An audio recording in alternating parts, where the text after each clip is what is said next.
Okay, think about those huge global meetings, like the G7, the G20, those big COP climate talks.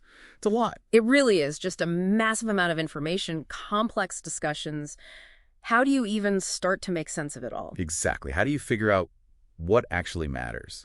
So today we're doing a deep dive into an organization that's been doing just that for, wow, nearly 30 years? Group of nations, they've become sort of the go-to source for trusted analysis on these summits. Their whole mission seems pretty clear, right? Connect government policy with international business. And foster collaboration that actually makes a difference. Simple idea, but powerful in practice, bridging those worlds. Okay, let's jump back. Tell me about the start, 1997. What was going on then? Well, the late 90s, it was a time of huge shifts in global governance. Things were changing fast. And these summits were getting more complicated. Way more complicated. So there was this real pressing need for reporting that was clear, reliable, and importantly, actionable, not just noise. And that's the gap Chris Atkins saw with Group of Nations. Precisely. He had this bold vision, bridge policy, business, civil society, and they did it through these really high-quality summit publications. So they set a new standard pretty quickly. Oh, yeah, right away. They weren't just saying what happened. They gave the context, the analysis that earned them respect fast. So not just printing the official press release then. What else were they bringing? No, definitely not. They went deeper.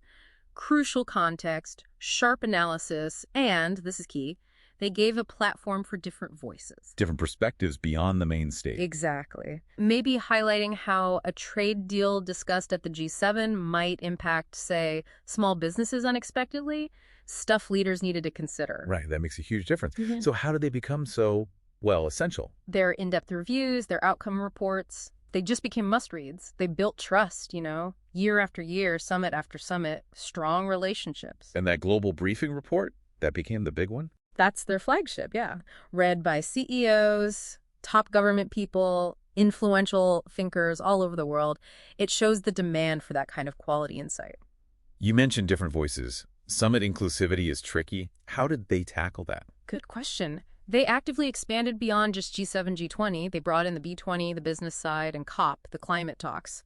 Why the expansion? It was a commitment, really, to make sure every summit, every region, every key stakeholder group had a chance to be heard. And partnerships helped amplify that. I saw names like the African Union, the Nelson Mandela Foundation. Absolutely. Those collaborations plus exclusive interviews with leaders brought in fresh, vital perspectives, widening the conversation significantly. Let's talk about adaptation, too. How did they handle the shift to digital?